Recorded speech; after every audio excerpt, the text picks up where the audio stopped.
Dans la vidéo précédente, à partir d'une droite, on a déterminé son équation. Donc maintenant, à partir d'une équation, on va déterminer une droite. Alors, tout d'abord, on va démarrer les démarrages de droite. Le premier, j'ai y égale 3x. Donc implicitement, le démarrage, donc ça va être 3x plus 0. Voilà. C'est comme ça qu'on identifie. Dans le deuxième, c'est plus 4. Le troisième, c'est plus 2. Le quatrième, plus 1. Les deux derniers sont particuliers, on verra après. Donc, pour le premier, le démarrage 0, la droite va démarrer ici. Je vous invite à marquer le démarrage pour les autres graphiques avant de continuer la vidéo. Donc, je vais faire les démarrages. Ici, plus 4, ça veut dire qu'il va démarrer 1, 2, 3, 4. Le démarrage se fera ici. Le troisième, plus 2, le démarrage se fera ici.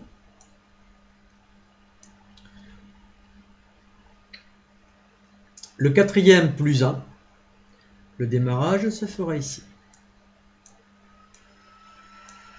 Alors, le cinquième est particulier parce que quand on a un chiffre qui est tout seul, quand c'est y égale 3, ça veut dire que tous les points auront une ordonnée de 3. Bon, on peut aussi écrire que ce sera 0x plus 3. Donc, ici, le démarrage sera ici.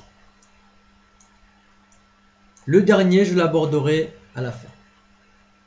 Alors, maintenant, pour le premier, on vous dit le coefficient directeur, c'est 3. Donc, le premier, 3. Il faut exprimer ça sous forme de fraction. Le chiffre 3, c'est 3 sur 1. Donc, c'est cette fraction qui va nous permettre de déterminer la pente. Ça veut dire qu'en horizontal, je vais tracer un carreau et en vertical, je vais en tracer 3. Donc, comme on a vu dans l'activité précédente, on a bien 3 sur 1. Le deuxième point sera donc ici et ma droite sera de cette façon. Je vous invite à faire les 4 suivants sur le même modèle en exprimant le coefficient directeur et ensuite en construisant la droite. Donc, je procède à la correction. Je suppose que vous avez cherché.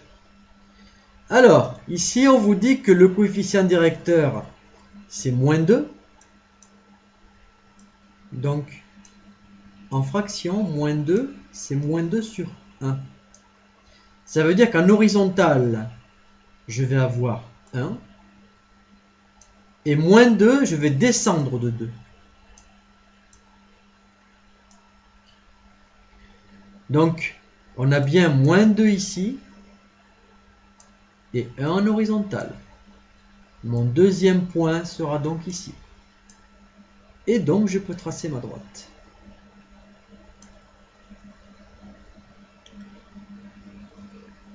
Le suivant. Alors, le suivant est particulier. J'ai 0,25. Bon, ici, 0,25. Comment l'exprimer sous forme d'une fraction? Alors, 0,25. 0,25. Alors, c'est un quart. En fraction. Maintenant, si pour vous, ce n'est pas évident, partez du principe que 0,25, c'est 25 divisé par 100. C'est 25 centièmes. Vous tapez 25 centièmes sur votre calculatrice et en simplifiant, elle vous donnera un quart. Donc, un quart, ça veut dire que en horizontal, je vais avoir 4. Et en vertical, je vais avoir 1. Et mon deuxième point sera ici. Donc ma droite sera comme ça.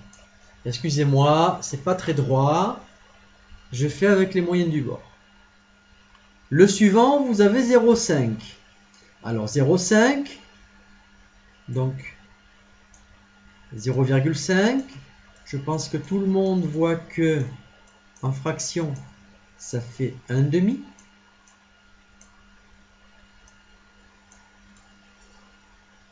Excusez-moi. Alors 1/2, ça veut dire qu'en horizontal, je vais avoir 2 carreaux. Et en vertical, je vais avoir 1 carreau. Ce qui me fait le deuxième point sera là. Donc ma droite est ainsi. Le cinquième, donc là j'ai 0. Alors 0, ça veut dire que ça ne monte pas. On avait déjà vu le cas tout à l'heure. 0, ça veut dire que y égale 3, tous les points vont stagner à 3. Voilà. Quand vous avez 0x, le coefficient directeur est égal à 0, donc la droite est horizontale.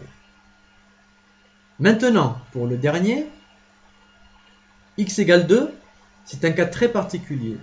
Une équation générale est de type y égale quelque chose, x plus un autre chiffre. Eh bien, x égale 2 va représenter tous les nombres qui auront une abscisse, un x de 2. Donc, je peux déjà en tracer quelques-uns. Bon, mais si je les trace tous, je vais obtenir une droite qui passe par 2 et qui est perpendiculaire, qui est parallèle à l'axe des ordonnées. Donc, c'est un cas très particulier, le dernier.